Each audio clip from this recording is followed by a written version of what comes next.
On the second age.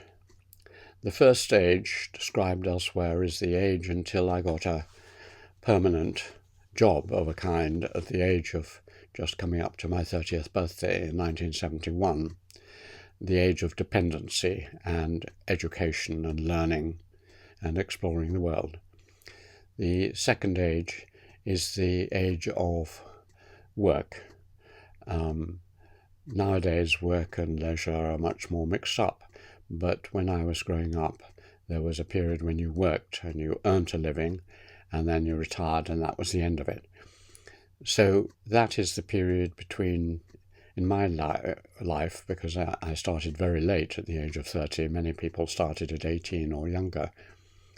It started at 30 and it went on till I was 67, the retirement age at Cambridge University.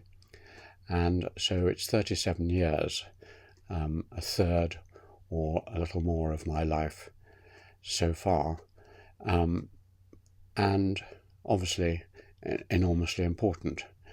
I'm going to document parts of it, and I have written one volume on it because there is so much. I've kept boxes and boxes of files which will go to St Andrews University on my life as a Cambridge academic and as the organiser of a number of projects.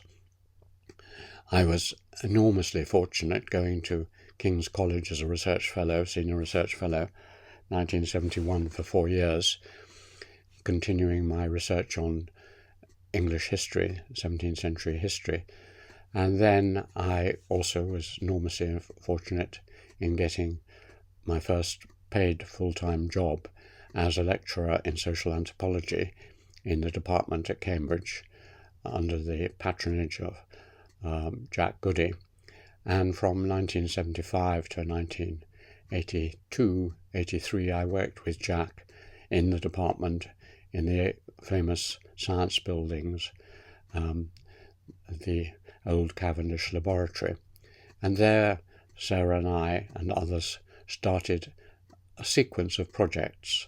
This was what I supervised and did when I had time, reconstructing the history of an English village.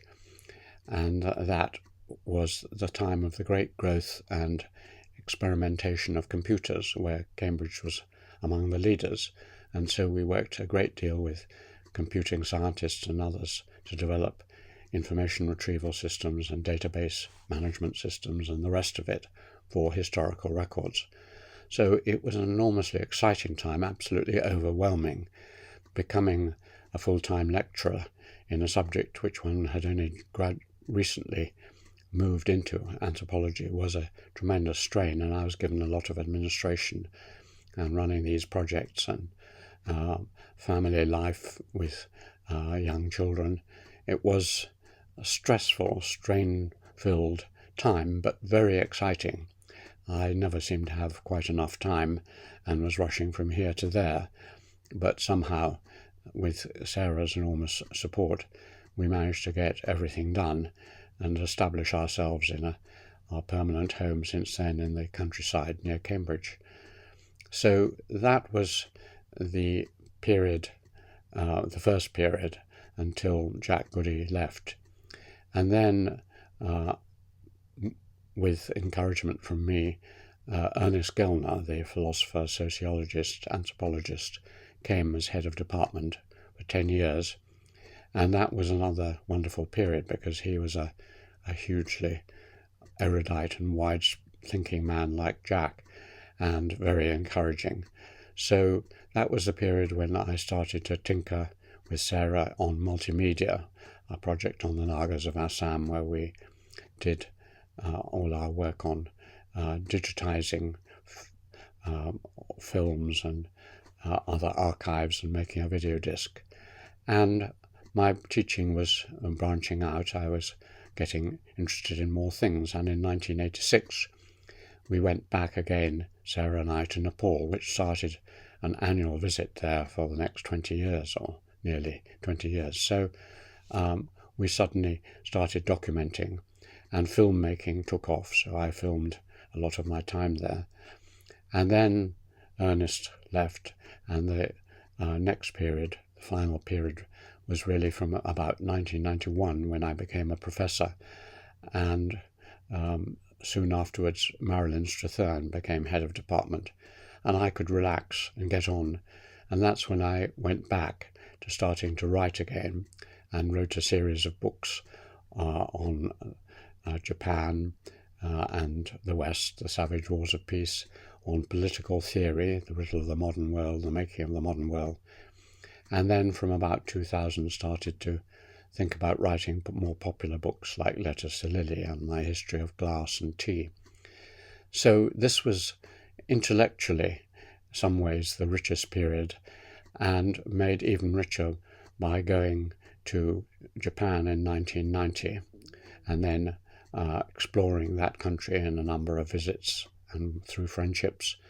And then in 1996 going to China and returning in 2002 and going every year. So by the time of retirement in 2009, we were working on 4 different civilizations, really: the English, the Gurungs of Nepal, the Japanese and the Chinese.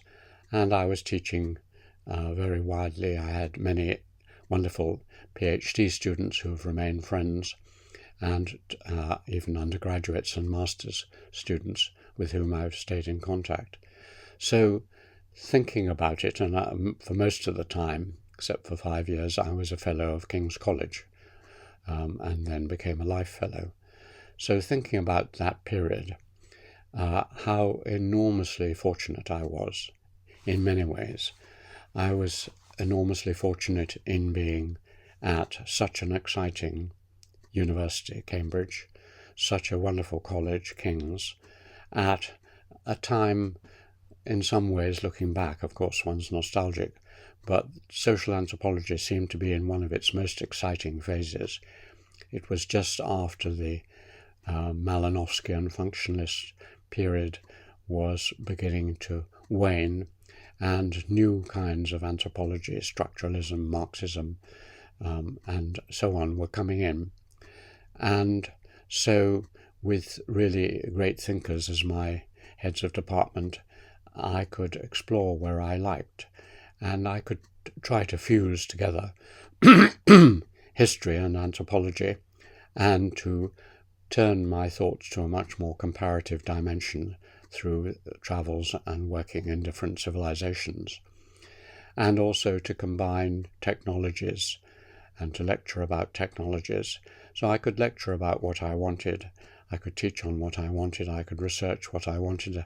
There was no shortage of money, particularly after I had the great good fortune of meeting a retired industrialist, Jerry Martin, who in 1990 came to visit me, and from then on, for the next 14 or so years until he tragically died, he and I became very close friends, a sort of older brother, younger brother. He was older than me, and he gave me immense support, both financial and also intellectual, by reading everything I wrote and telling me how worthwhile it was and giving me advice. So we worked together, and he provided as much support as I needed, which happened after he died to a certain extent, with George Appel, an American anthropologist who, through the Firebird Foundation, also supported me. Earlier on, I'd had as much support as I needed from the Social Science Research Council, Leverhulme, and other funds, and King's as well. So never short of money, never short of space, never short of excellent students, in an exciting intellectual environment where you're constantly bumping into fascinating people whose lives I began to document through a series of interviews from 1983, interviews about their early lives and later lives, which has now reached over 250 film interviews on the web. And so I was learning, and exploring all the time, never dull, if sometimes somewhat fragmented and rushing around. But luckily I'd had the build-up in the first stage and prepared myself, and I was quite self-organized.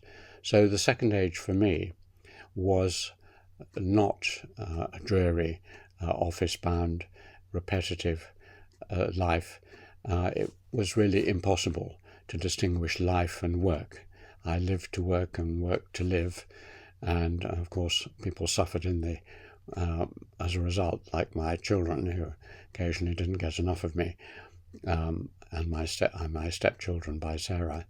So there were costs, and there were of course family and other problems, and aging parents or mother and the rest, and grandparents. But on the whole, the second age was as rich, fruitful, interesting, challenging, and worthwhile through enormous good fortune.